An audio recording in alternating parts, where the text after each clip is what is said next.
February 9th, 1945. Somewhere west of the Rhine River, near the shattered remnants of what used to be the German town of Remagen. The air hung heavy with the smell of mud, diesel fumes, and something else: defeat.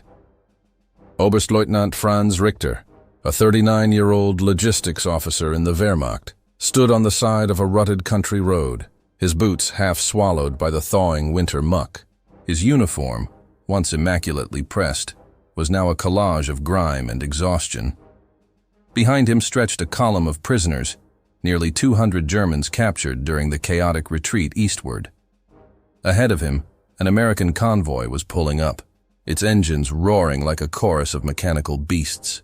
Richter had been captured just 2 days earlier, when his fuel depot near Euskirchen was overrun by elements of the U.S. 3rd Armored Division.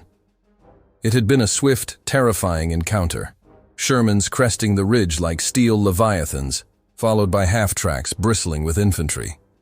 His men had fought briefly, desperately, but when the first shells landed in the fuel yard, Richter had made the choice no German officer wanted to make. He ordered the white flag raised. Now, as he watched the Americans work, something inside him twisted in disbelief. A column of olive-drab trucks stretched as far as the eye could see.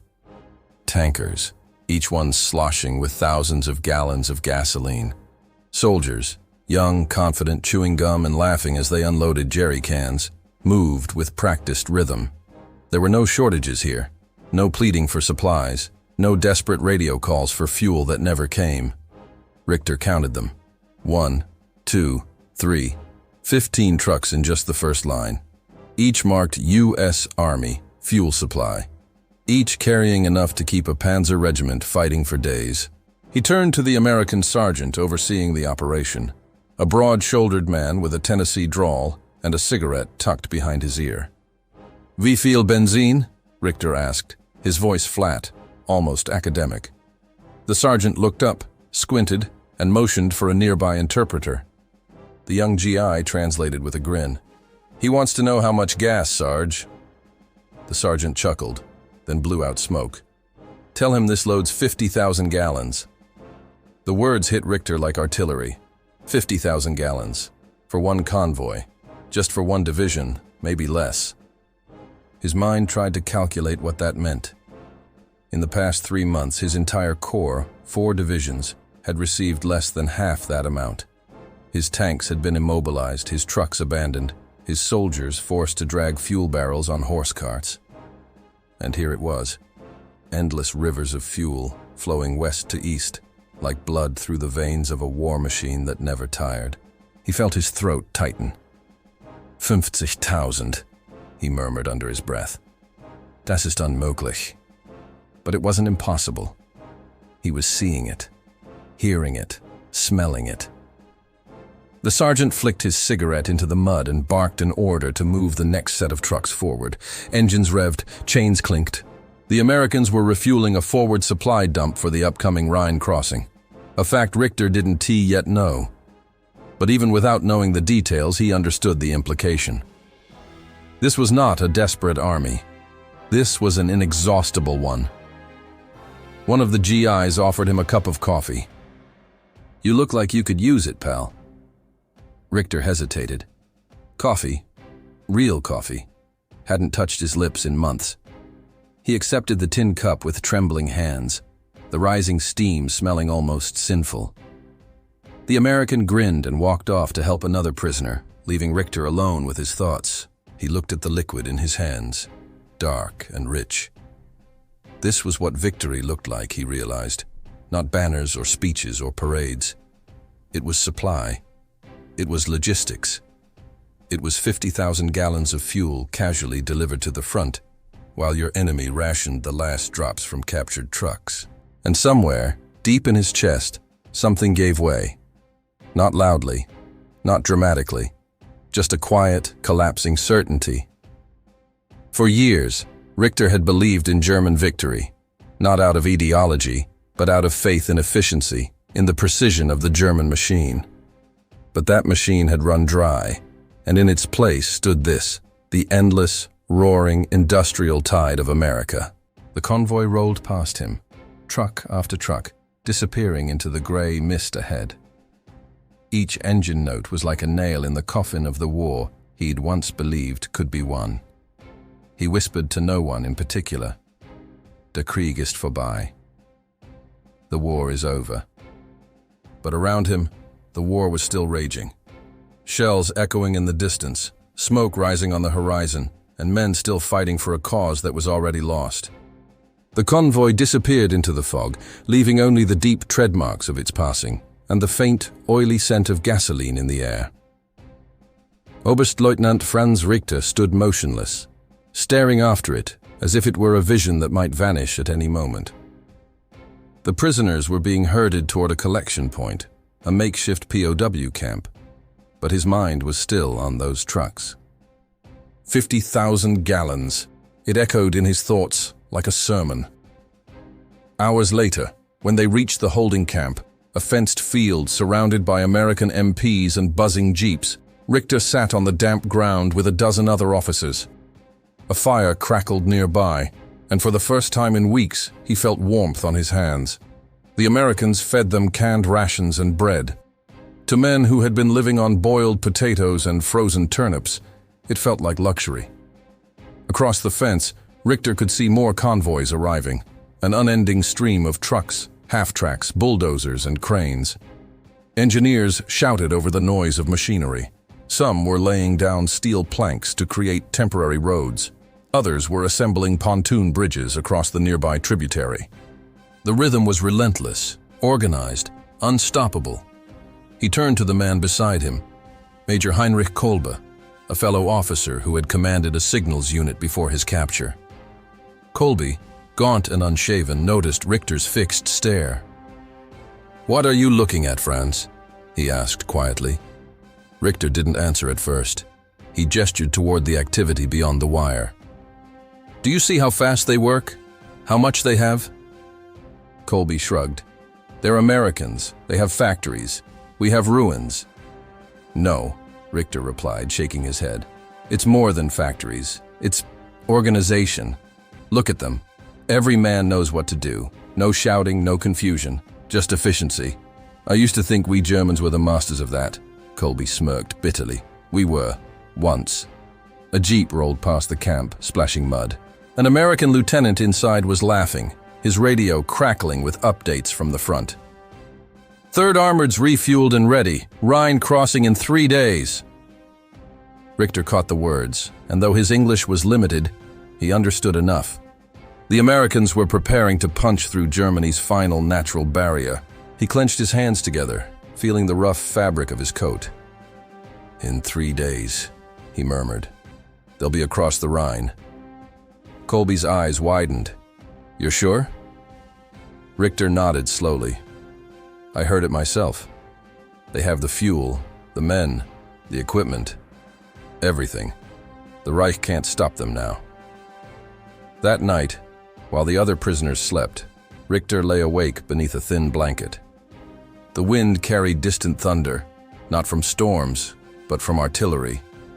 He stared up at the dark sky, remembering the early days of the war. He'd been a younger man then, proud to serve the fatherland. The campaigns in France and the Low Countries had seemed unstoppable, like destiny itself was on Germany's side. But destiny, he now realized, could run out of fuel too. He thought back to the long months of 1944, the endless shortages, the desperate scrounging for resources, the rationing so severe that some panzer units siphoned gasoline from ambulances just to reach the front.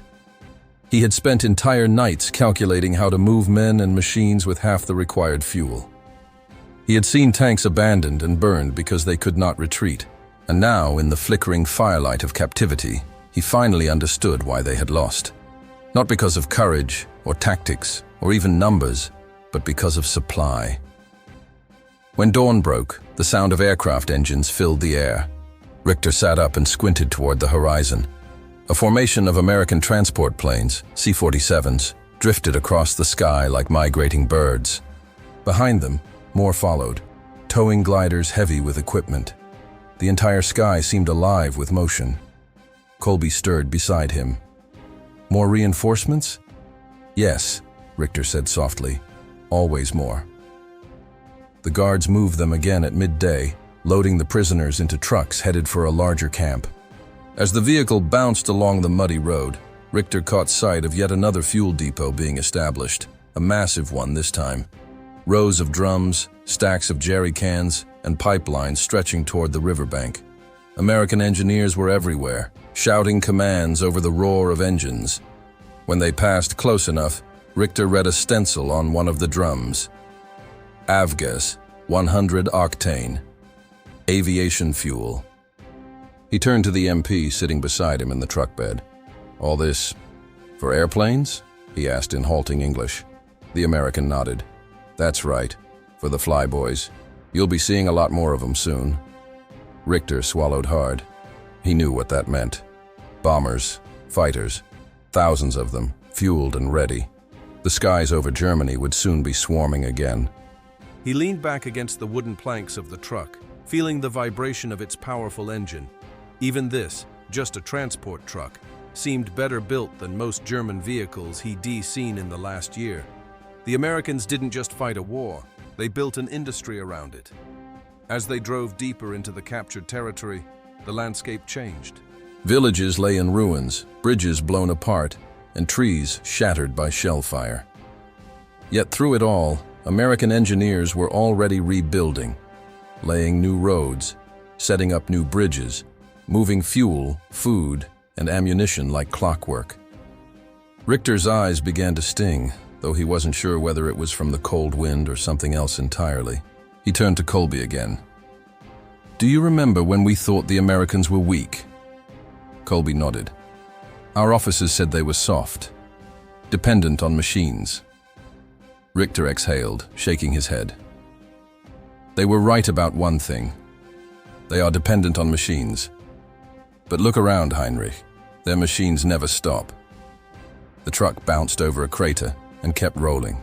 Behind them, the faint thunder of engines continued without pause, a reminder that America's war machine was just getting started, and Germany's was running on fumes.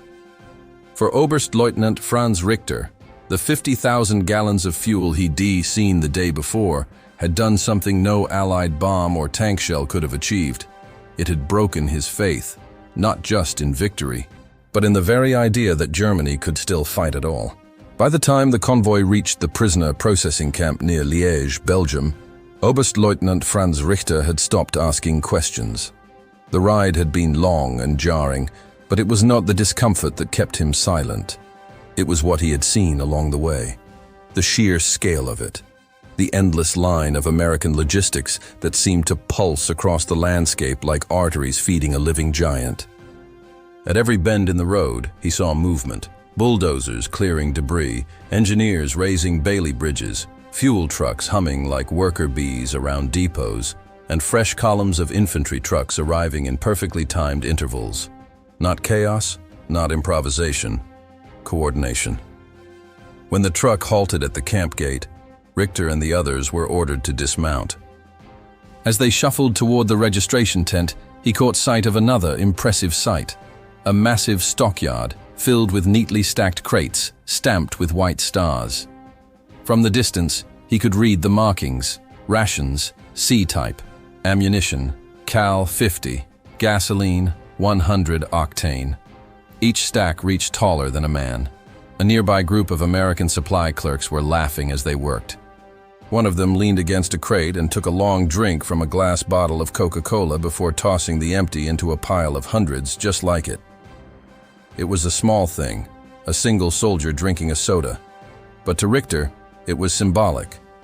His own men hadn't seen sugar in over a year. In the Reich, children traded bread for cigarettes, and coffee had long since become a bitter barley substitute. Yet here was an army so abundant, it shipped soda pop across an ocean, just to lift morale. Richter's thoughts were interrupted by a sharp voice. "Name?" An American clerk barked, pencil poised. "Oberstleutnant Franz Richter," he replied mechanically. "Occupation?" "Logistics officer." The clerk looked up briefly, gave a quick nod, then scribbled something on the form. "You'll be processed through Section B. You'll get rations and a blanket. Move along." As Richter stepped away, he saw that Section B wasn't just a holding area. It was an entire miniature city. Rows of tents, kitchens, supply huts, and medical stations. Even as a prisoner, he was now a part of the American logistical system, processed with the same efficiency that moved armies. That night, Richter found himself lying beneath a canvas tent, sharing a cot with another officer. The camp generator droned softly in the background, powering floodlights and kitchen lamps. Even in darkness, the Americans didn't sleep. They worked, maintained, prepared. He couldn't help but marvel at the quiet power of it all. The Americans had something that the Germans had lost long ago: momentum. The war machine of the United States never paused to rest, never seemed to tire. While Germany fought desperately to survive each day, the Americans planned for tomorrow, for next week, for next month. As he lay awake, Richter recalled a meeting he had attended in late 1944 in a bunker near Cologne. His superiors had argued for hours about fuel allocations, whether to prioritize the retreating armored divisions or the Luftwaffe. He had pleaded for realism, insisting that there was no point fueling planes that couldn't fly or tanks that couldn't move without ammunition. His words were dismissed. "The Führer commands," they told him. "We obey." Now, looking around the camp, he realized how fatal that obedience had been. The Americans didn't worship their leaders. They trusted their system. It wasn't heroism that kept their army moving. It was process, logistics, structure. The same things that had once defined Germany. A cold wind rattled the tent flap. From somewhere nearby came the sound of laughter. American engineers joking as they worked under the glow of floodlights, their silhouettes moving steadily through the night. One was welding, sparks flashing like fireflies against the dark. They were repairing a bulldozer, he realized. At midnight, Richter whispered to himself, "They don't stop." The next morning, the prisoners were marched out to assist in clearing debris from a nearby rail yard. Though technically labor, it was organized and humane. The Americans gave them gloves, rations, and breaks every few hours. From his assigned post, Richter had a clear view of the trains rolling in from Antwerp. He counted them, dozens of locomotives, each hauling cars loaded with supplies. Tanks, jeeps, crates, even aircraft fuselages disassembled for transport. It was a sight that made his stomach twist. During the height of German power, a single freight train carrying ammunition to the front had been reason for celebration. Now, the Americans were sending entire fleets of them, one after another, without end. At one point, a young American officer approached the prisoners. "You," he said, pointing at Richter. "You speak English?" "A little," Richter replied cautiously. The officer nodded and gestured toward the line of trains. "You used to handle logistics, right?" Richter hesitated, then nodded. "Then you'll appreciate this," the officer said, pulling a clipboard from under his arm. "That right there, one day's delivery for 9th Army. Fuel, ammo, food, spare parts. Total, 9,000 tons. He smiled proudly, almost boyishly. "And tomorrow we do it again." Richter blinked, stunned. "Every day?" "Every day," the officer confirmed, as if it were nothing extraordinary. Then he clapped Richter lightly on the shoulder and walked off. 9,000 tons. Every day. He couldn't comprehend it. In the last winter of the Reich, the entire Western Front had sometimes received less than 2,000 tons per week. He turned back to the endless procession of trains, the clanging of metal on metal, the distant hiss of steam. The sound seemed to merge into a single, unending rhythm, the heartbeat of an empire of industry. Richter finally understood that the Americans didn't just win battles, they won the infrastructure of war. And as he stood there, shovel in hand, he realized something else. If Germany had possessed even half this capacity, half this organization, the war might have gone differently. But they hadn't. The Reich had gambled on brilliance, on daring offensives, on the myth of invincibility. The Americans had gambled on fuel, logistics, and patience, and they had won. The day dragged on, but Richter barely felt the fatigue. He was too lost in thought, replaying the sight of those endless supply trains. To him, it wasn't merely transportation, it was revelation. The truth was now unmistakable. Germany had been fighting an army that could rebuild the world while destroying it. When the sun dipped below the horizon, the last of the trains vanished into the east. The air smelled faintly of coal smoke and gasoline. Richter stared after them, the same way he had stared at that first convoy of fuel trucks days earlier. 50,000 gallons had broken his faith in victory, but 9,000 tons a day shattered something deeper: his belief in the very concept of German superiority. The machine that never slept had won. Days passed in the camp near Liège, each one blending into the next with the steady rhythm of routine: roll call, work detail, rations, rest. The war, for Oberstleutnant Franz Richter, had shrunk into distant sounds: the dull thud of artillery from the east, the drone of aircraft high above, the faint crackle of American radio chatter he could not understand but somehow knew spelled Germany's doom. Yet despite the monotony, his mind refused to rest. He watched the American camp operate with quiet fascination. Even here, behind the front, everything moved with purpose. Every truck arrived on time. Every crate had its place. Every soldier knew his role. There was no improvisation, no chaos, just efficiency. It was everything the Reich had once prided itself on being, and now it existed here, in the hands of the enemy. One afternoon, while unloading supply crates with other prisoners, Richter noticed something curious.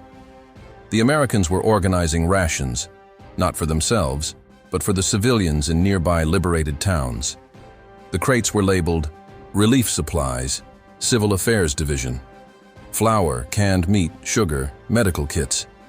They weren't just feeding their own men. They were feeding the people their bombs had displaced. As he lifted a box onto the truck, Richter felt a bitter laugh escape his throat. He turned to Colby, who stood beside him, sweat glistening on his dirt-streaked face. "Do you see this, Heinrich? They rebuild what they destroy." Colby gave a tired smile. "Maybe that is how they win wars, by making sure even their enemies have reason to stop fighting." Richter looked down at the box in his hands. The American eagle stamped on the side seemed to mock him. He had once believed in conquest through destruction, through overwhelming might and fear. But what he saw now was conquest through abundance, through continuity. When evening came, the prisoners were allowed a short rest. They sat around small fires, eating their rations quietly. In the fading light, Richter noticed the horizon glowing red, not from sunset, but from distant fires. Somewhere beyond that glow, the Rhine was being crossed. He knew it without being told. The Americans had made their move. He picked at his food, then set it aside. "It's over," he said quietly. Colby looked up. "You've said that before." "This time I mean it," Richter replied. "Do you know what the Americans call their fuel distribution system? The Red Ball Express. They move supplies across Europe like blood through veins, non-stop. When we ran out of fuel, our tanks became tombs. When they run out, they simply bring more. We can't fight that. No one can." Colby said nothing. There was nothing left to say. That night, the camp loudspeakers carried the sound of music, American swing drifting softly through the cold air. The guards were listening to a broadcast from London. The prisoners could hear faint voices between songs, English, fast and confident. Then came a report that made the camp stir. "Allied forces have secured a bridgehead across the Rhine," the voice announced. "The end of German resistance on the Western Front is now in sight." A silence followed, broken only by the crackle of the radio and the murmur of disbelief among the prisoners. For months, German propaganda had promised that the Rhine would be the Reich's shield, its final line of defense. Now, that shield was shattered. Richter felt no anger, no shock, only a strange calm. The inevitable had arrived. The war he had believed would define a 1,000-year empire had lasted barely 6. 2 days later, an American chaplain visited the camp. He spoke to the prisoners through an interpreter, offering simple words of comfort. "The war is ending soon," he said. "You've done your duty to your country. Now think of peace. Think of rebuilding." Richter stared at him, trying to imagine a world rebuilt from the ashes of this one. Could Germany ever stand again after such ruin? Could any nation recover after losing not only its soldiers, but its faith? The chaplain moved among the men, handing out small items, paper, pencils, even books. When he reached Richter, he offered him something unexpected, a copy of Life magazine. The cover showed American soldiers building a bridge across a river, smiling as they worked. Richter opened it, flipping through pages filled with photographs, assembly lines, shipyards, aircraft factories, women in overalls riveting planes, farmers loading wheat for export. Every image radiated the same energy he'd witnessed firsthand: industry, optimism, power. He lingered on one photograph, a group of mechanics refueling a bomber wing in England. Beneath it, the caption read, "Fuel for victory, America's lifeblood across the Atlantic." Richter closed the magazine slowly. "Fuel for victory," he whispered. That was it. That was the war in a phrase. The Allies had fought not just with courage, but with oil, with production, with sheer endurance. Germany had fought with pride and precision, but pride burned faster than gasoline. When he looked up, Colby was watching him. "What is it?" Richter smiled faintly. "I finally understand something. We thought the Americans were soft because they loved comfort. But comfort isn't weakness, it's civilization. And they brought it to war." Colby frowned. "Civilization?" "Yes," Richter said, gesturing toward the camp. "The lights, the organization, the food, the music. Even here in captivity, I'm better fed, better sheltered, better treated than my own men were at the front. Tell me, Heinrich, how do you fight a nation that can afford to be humane?" Colby said nothing. He just stared into the fire, the reflection dancing in his hollow eyes. Weeks later, word spread through the camp that Hitler was dead. Some cheered, some wept. Richter simply bowed his head. The man who had promised them victory through willpower had led them into ruin through arrogance. In the days that followed, American officers informed the prisoners that Germany had surrendered unconditionally. The war in Europe was over. That night, as the camp fell into uneasy silence, Richter walked to the edge of the fence and stared out into the darkness. The distant rumble of trucks still filled the air, moving steadily toward the east. The machine hadn't stopped, not even for victory. He thought again of that first day. The convoy, the 50,000 gallons of fuel, the sergeant's casual grin. He realized now that he hadn't just witnessed a supply operation that day. He had witnessed the moment his world ended.